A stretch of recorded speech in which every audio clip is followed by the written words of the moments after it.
ఆంధ్రకు దారదత్తం చేసి వచ్చిండు.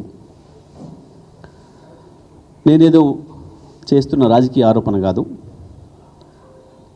నిన్నటి వాళ్ళ సమావేశ తీరు, మొన్న సాయంత్రం ఏమో ముఖ్యమంత్రి ఆఫీస్ నుండి మేము పోవడం లేదు అని చెప్పి లేఖలు ఇచ్చిండు, మీకే పంపినరు. అందులో బనకచెర్ల ఉంటే అసలే పోమూను మళ్ళీ లేఖలు పంపినరు. కానీ రాత్రి వచ్చిన ఒక్క ఫోన్ కాల్కు గజగజ వణుక్కుంటూ రేవంత్ రెడ్డి ఢిల్లీ కొరికాడు. ఒకే ఒక్క ఫోన్ కాల్తో చెప్ప పెట్టకుండా ఢిల్లీకి ప్రయాణమైంది.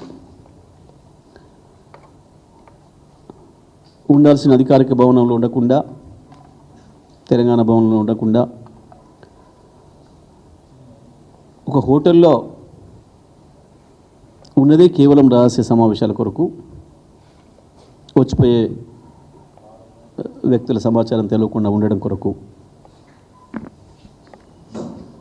అసలు సమావేశాలు, రహస్య సమావేశాలు రాత్రి వేళలో జరిగిపోతున్నాయి. అక్కడ మాత్రం చాలా స్నేహపూర్వక సమావేశాలు జరుగుతున్నాయి.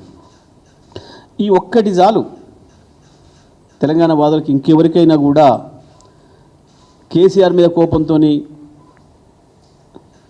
కాంగ్రెస్ చెంత చేరిన వాళ్ళు ఇంకెవరైనా ఉంటే కూడా వాళ్ళందరి కళ్ళు తెరిపించడానికి ఇదొక్కటి చాలు. ఏంది? ఒకటే పత్రిక తెలంగాణలో ఏం రాసింది, ఆంధ్రాలో ఏం రాసింది చూడండి. ఒకటి తెలంగాణ ఎడిషన్, ఒకటి ఆంధ్ర ఎడిషన్. ఒక సమావేశం జరిగి రెండు రాష్ట్రాల మధ్యన, రెండు ముఖ్యమంత్రుల మధ్యన, రెండు రాష్ట్రాల అధికారుల మధ్యన సమావేశం జరిగితే ఎవరు చెప్పినా ఒకే తీరుగా ఉండాలి కదా. చెప్పింది నిజమే అయితే, జరిగింది వాస్తవంగా చెప్పితే ఒకే తీరుగా ఉండాలి కదా. ఇంతకు మించిన ఆధారాలు ఇంక అక్కరలేదు వాస్తవానికి. ఇంకా తెలంగాణ ప్రజలకి తెలంగాణలో రకరకాల కోరికలతోని, ఆలోచనలతోని మళ్ళీ తెలంగాణ వాదానికి దూరమైన వాళ్ళకి, అన్నిటికీ మించి తెలంగాణ ప్రజలందరికీ విజ్ఞప్తి చేస్తూ ఉన్నాం. చూడండి ఏం జరుగుతుందో, ద్రోహం ఎట్లా ఉందో. గత సంవత్సర కాలంగా బీఆర్ఎస్ పార్టీ చెప్తున్నది ఒక్కటొక్కటిగా నిజమవుతుంది, కనబడుతుంది మీ కళ్ళ ముందే. ఏంటిది? ఇది జల వివాదాలపై కమిటీ, రెండు రాష్ట్రాల నిపుణులు అధికారులతో ఏర్పాటు, 21లోగా నియామకం. దీని కొరకు ఏం చెప్పిండు మన ముఖ్యమంత్రి గారు? అందులో బనకచెర్ల లేదు, బనకచెర్ల అంశమే లేదు. లేని దాన్ని నేను ఎట్లా వ్యతిరేకిస్తా? చర్చలో లేని దాన్ని నేను ఎట్లా వ్యతిరేకిస్తా? దాని మీద ఎందుకు మాట్లాడుతున్నారు మీరు అని చెప్పి దబాయించండు ముఖ్యమంత్రి. ఆంధ్రప్రదేశ్ ముఖ్యమంత్రి కావచ్చు, ఆంధ్రప్రదేశ్ నీటిపారుదల మంత్రి కావచ్చు, వాళ్ళు చెప్పినది ఇదేంటిది? బనకచెర్ల కృష్ణా గోదావరి సమస్యలపై నిపుణుల కమిటీ. మేము రాయలే కదా ఇది.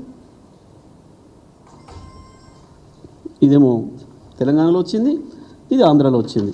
మేము అతుకు పెట్టినాం. ఇగో ఇది ఆంధ్రప్రదేశ్లో వచ్చింది, ఇది తెలంగాణలో వచ్చింది. ఇక్కడ రెండింటిని ఒక్క ఆడబెట్టి చూపించిన నేను. ఇక చాలనుకుంటే కదా. ఇక దబాయింపులు, గాండ్రింపులు, బూతులు, దీని మీద నేను ఒకటే ఒక్క మాట్లాడుతున్నా. రేవంత్ రెడ్డి గారు, ఉత్తమ్ కుమార్ రెడ్డి గారు, వాళ్ళ మంత్రులు, వాళ్ళు ఇంకా ఇంకా ఇంకా వాళ్ళు ఉసిగొలిపే వాళ్ళ ఇతర నాయకులు బూత్ మాట లేకుండా దీని మీద మాట్లాడండి, సమాధానం చెప్పండి. బూత్ మాటలు కాకుండా కేసీఆర్ని తిట్టుడో, కేటీఆర్ని తిట్టుడో, హరీష్ రావు గారిని తిట్టుడో, నన్ను తిట్టుడో కాకుండా దీనిపైన మాట్లాడండి. ఇక ఎవరిది అబద్ధం, ఎవరిది మోసం, చంద్రబాబు నాయుడు ఆంధ్రప్రదేశ్ ప్రజల్ని మోసం చేస్తున్నాడా, రేవంత్ రెడ్డి తెలంగాణ ప్రజల్ని మోసం చేస్తున్నాడా? ఏదో ఒకటైతే తేలాలి ఈ వార్తతో.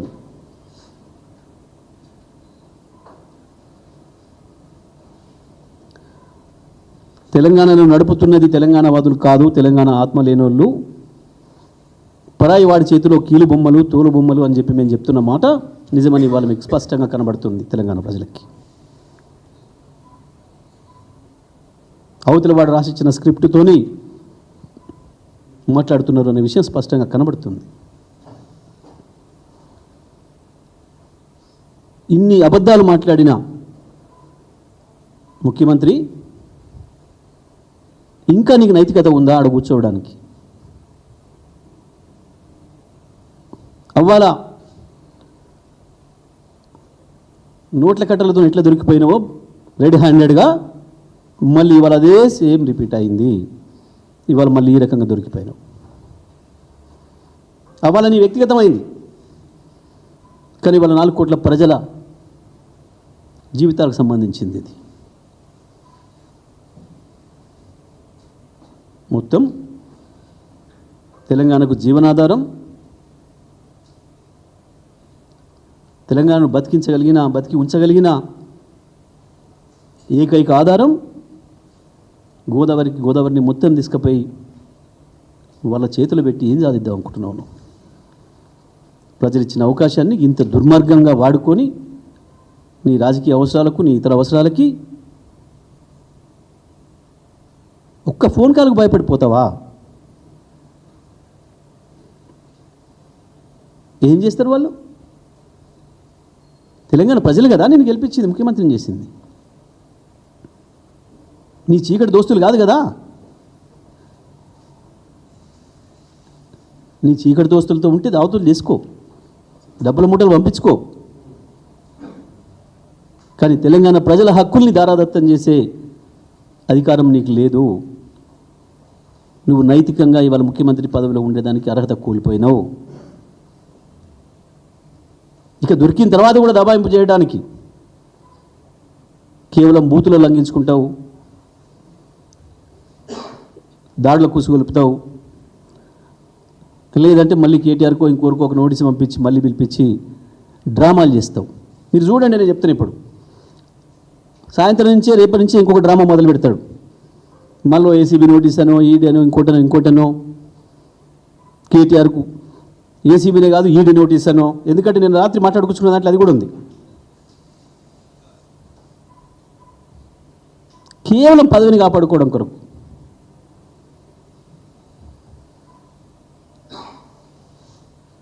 ఒకవైపు మోడీని బీజేపీని సంతృప్తిపరచడానికి, మరొక వైపు గురుదక్షిణకి. ఎజెండాలోనూ లేదు మాట్లాడిండు. వాస్తవానికి ఎజెండాలో మొదటి పాయింటే బనకచెర్ల. ఎజెండాలో మొట్టమొదటి పాయింటే బనకచెర్ల.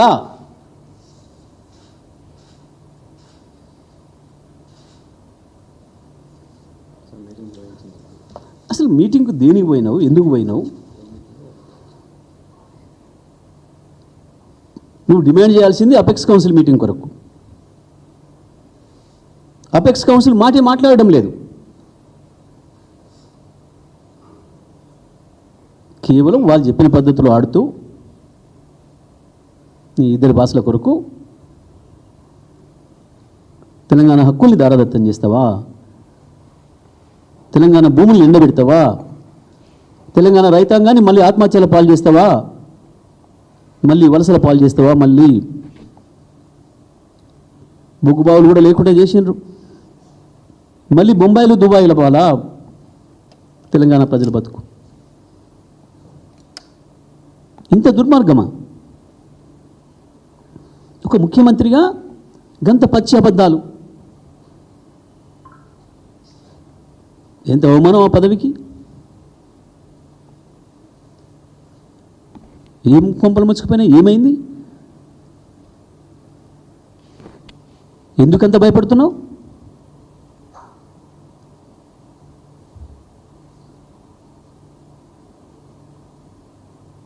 పోతే పోతుంది పదవి. జైలు పోతున్న భయం ఉందా? దేని కొరకు భయపడుతున్నావు? నీ ఒక్కడి కొరకు, నీ కుటుంబం కొరకు కోట్లాది మంది ప్రజల్ని బలిపెడతావా? ఇది నువ్వు చేసే పని.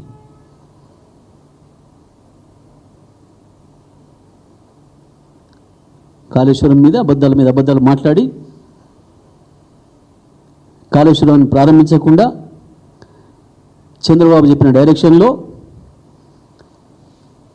ఇవాళ కాళేశ్వరం ఉన్నది, కాళేశ్వరం నుంచి మేము నీళ్ళు ఎత్తుతున్నాం 140 టీఎంసీల నీళ్లు అని చెప్పి మనం చెప్తే బనకచెర్లకు ఎట్టి పరిస్థితుల్లో అనుమతి వచ్చే అవకాశం లేదు. అది మేము చెప్పడం కాదు, ప్రభుత్వం అధికారికంగా చెప్పి కొట్లాడాలి అపెక్స్ కౌన్సిల్లో. కానీ బనకచెర్ల అక్కడ కాళేశ్వరం లేదు, మేము అక్కడ నీళ్ళు ఎత్తుతలేము అంటే ఇలా ఇంకో 140 టీఎంసీల నీళ్ళు మీకున్నాయి కాబట్టి ఇవి నాకు ఇవ్వండి అని చెప్పి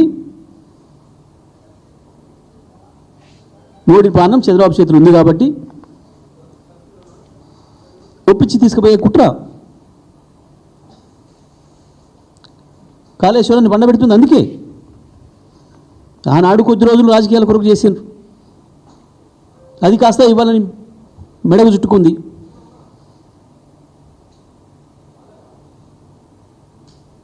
స్పష్టంగా ఉంది, మీరు అందరు చూసిరు. కన్నెపల్లి పంప్ హౌస్ వద్ద ఇప్పుడు నీళ్ళు ఇట్లా లేపితే బటన్ నొక్కితే రావడానికి సిద్ధంగా ఉన్నాయి. అన్నారం మంచిగానే ఉంది, సుందిల మంచిగానే ఉంది, వ్యవస్థ మొత్తం ఇంటాక్ట్ ఉంది, బ్రహ్మాండంగా ఉంది. ఉన్నా ఎత్తుతలేరు. మేడిగడ్డ బ్యారేజ్ సంబంధం లేకుండానే కాళేశ్వరం నీళ్ళు వచ్చే అవకాశం ఉంది, ప్రాణహిత నీళ్ళని తెచ్చుకునే అవకాశం ఉంది.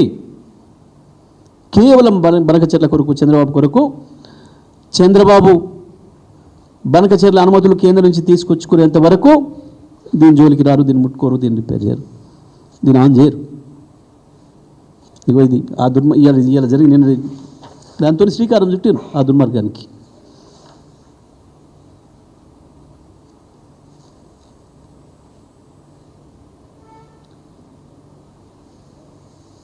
నేను వేరే పదాలు ఉపయోగించడం లేదు, నేనేం ఆవేశపడటం లేదు.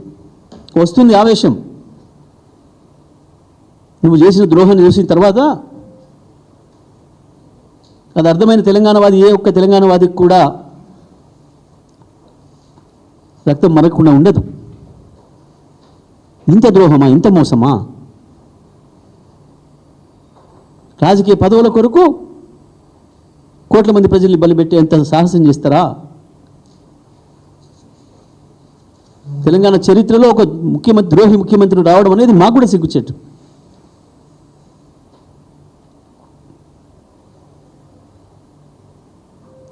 వచ్చిన రెండో ముఖ్యమంత్రి ఇంత అధ్వానంగా చూసాం. అప్పుడు వెనకటి కాలంలో కూడా దేశద్రోహులను, ఒక రాజ్యంలో ఉండి ఇంకో రాజుకు ఒప్పందించినోడిని, స్వతంత్ర పోరాటంలో బ్రిటిష్ వాడికి సమర్థించినోడిని చూసాం, దేశద్రోహుల్ని కూడా. కానీ వాళ్ళు వ్యక్తులుగా ఉన్నారు. కానీ ఇవాళ నువ్వు 4 కోట్ల మంది ప్రజలు వాళ్ళ భవిష్యత్తుని నీ చేతిలో పెడితే నీ రాజకీయ స్వార్థం కొరకు ఇవాళ మొత్తం గోదావరిని తాకట్టు పెట్టొచ్చి, గోదావరిని అప్పజెప్పొచ్చి, అబద్ధాలు చెప్పి ఈ రకంగా మోసం చేయడం ఏదైతే ఉందో, నేటి ముఖ్యమంత్రి వైఖరిని మేము తీవ్రంగా ఖండిస్తున్నాం.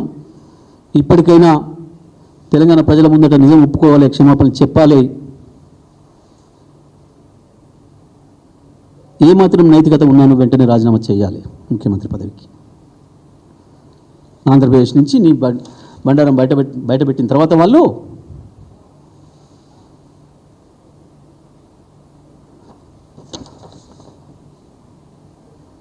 ప్రజలు కూడా అర్థం చేసుకోవాలి. తెలంగాణ ప్రజలు మీడియా అనగానే కూడా అందరూ హరిశ్చంద్రుడు అని అనుకుంటున్న భావన పోవాలి. ఎవరి రంగు ఏందో కూడా తెలుసుకోవాలి, ఎప్పటికప్పుడు ప్రజలు తెలుసుకోవాలి. ఎట్లా ఉంటే 2 రూపాలు, ఆంధ్రలో ఒక రూపం, తెలంగాణలో ఒక రూపం ఎట్లా ఉంటుందో, ఎవడు ద్రోహులో తెలంగాణకి మళ్ళీ ఒకసారి తేల్చుకోవాల్సిన సందర్భం వచ్చింది. ప్రజలు ఉద్యమ సందర్భంలో ఎట్లా పాలను నీళ్ళను వేరు చేసి చూసినామో ఇవాళ మళ్ళీ అదే సందర్భం వచ్చింది. తెలంగాణ ప్రజలకి అదే అవసరం వచ్చింది. నేను మళ్ళీ చెప్తా ఉన్నా, ముఖ్యమంత్రి గారు నువ్వు చేసే తప్పుకు ఇప్పటికైనా క్షమాపణలు చెప్పాలి తెలంగాణ ప్రజలకి. ఏమాత్రం నైతిక విలువలున్న ముఖ్యమంత్రి పదవికి నువ్వు రాజీనామా చేయాలి. ఇప్పుడు ఇక తెలంగాణ ప్రజల ద్రోహిగా తేలిన తర్వాత అందుకు కూర్చునే అర్హత నీకు లేదు వాస్తవానికి.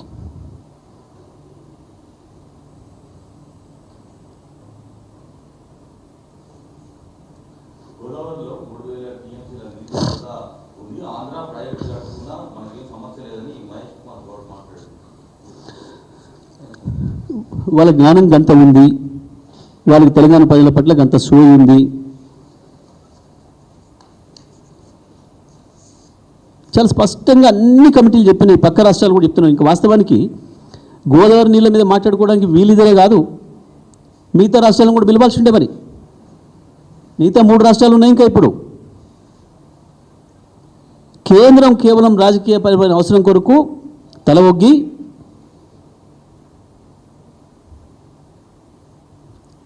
చంద్రబాబు నాయుడుకి వంతబాడుతూ బీజేపీ కూడా ద్రోహం చేస్తుంది తెలంగాణకు. ఆ రాష్ట్రాలు అటువైపు ఉన్న రాష్ట్రాల ముఖ్యమంత్రులు పిలవాలి. వాస్తవానికి నీ ఉత్త చర్చలు అయితే అపెక్స్ కౌన్సిల్ మాత్రమే కేంద్ర మంత్రి, 2 తెలుగు రాష్ట్రాల ముఖ్యమంత్రులు వస్తారు. అది కానీ చర్చలు జరిగినప్పుడు తప్పకుండా మిగతా రాష్ట్రాలు కూడా ఉన్నాయి. అక్కడ పక్క రాష్ట్రాలు చాలా స్పష్టంగా చెప్తున్నాయి, ఒక్క చుక్క కూడా నీళ్ళు అదనంగా లేవు గోదావరిలో. ఇప్పుడు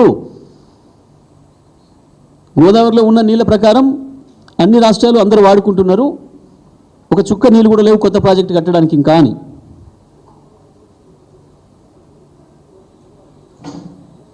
వీళ్ళకి జ్ఞానం లేక, తెలుసుకునే ఓపిక లేక,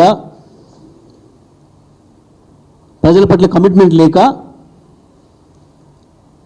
వాళ్ళు ఏ పదవిలో ఉన్నారో ఆ సోయి లేక, బాధ్యత లేక మాట్లాడుతున్న మాటలు. వ్యక్తులనే రోడ్డు మీద కూర్చొని ఏమైనా మాట్లాడుకోవచ్చు నువ్వు, కానీ నువ్వు ఒక సీట్లోకి వచ్చినప్పుడు, ఒక పదవిలోకి వచ్చినప్పుడు, 10 మంది ప్రజల జీవితాలు నీతో ముడిపడి ఉన్నప్పుడు ప్రతి అక్షరం జాగ్రత్తగా మాట్లాడాలి, సోయితో మాట్లాడాలి. ఎవరైనా సరే, ఏ పార్టీ ప్రతినిధి అయినా సరే.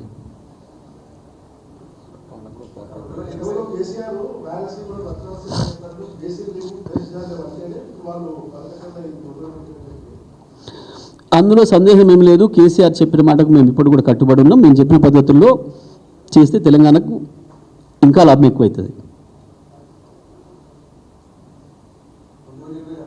కేసీఆర్ ఏ పద్ధతిలో చెప్పిండో ఆ పద్ధతిలో పొమ్మని చెప్పండి.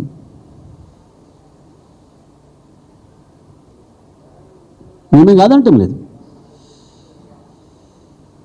కేసీఆర్ చెప్పింది ఎందుకు అమలు చేస్తలేరు? కేసీఆర్ చెప్పింది తెలివిగా తనకు అనుకూలంగా చెప్పిండు, తెలంగాణ ప్రజలకు అనుకూలంగా చెప్పిండు అనే కదా పోయింది. కేసీఆర్ చెప్పింది అమలు చేస్తలేరు కదా, చేయమండి.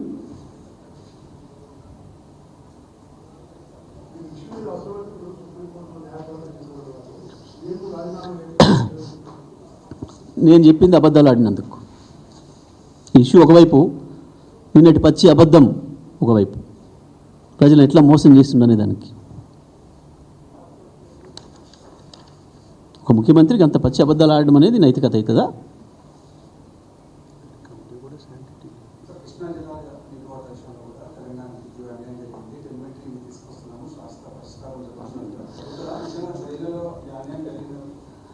సింపుల్ అండి. చంద్రబాబు నాయుడు గారి సహాయకులు రాసిచ్చిన పదాలని మాట్లాడుతున్నాడు రేవంత్ రెడ్డి గారు. చంద్రబాబు గారి ఎజెండాను ఈయన నెత్తనకెత్తుకొని పనిచేస్తున్నాడు. ఈయనకు తెలంగాణ నీటి హక్కులపైన ఎటువంటి అవగాహన లేదు, ఆ అవగాహన పెంచుకునే తీరిక లేదు, ఓపిక లేదు. ఇది నాకు అక్కర్లేని ముచ్చట కదా, నా పని వేరే ఉంది కదా అనే భావనతో ఉన్నాడు. కాబట్టి అందులో ఏముందో కూడా తెలియకుండా సోయి లేకుండా చదువుతున్నాడు. 100% నేను చెప్తున్నా, ఆయన గురువులు ఇద్దరు మోడీ గారు, చంద్రబాబు గారు. రాహుల్ గాంధీని కలవలేదు ఏడాది నుంచి, కానీ వీళ్ళిద్దరు మాత్రం చాలాసార్లు కలుస్తున్నాడు.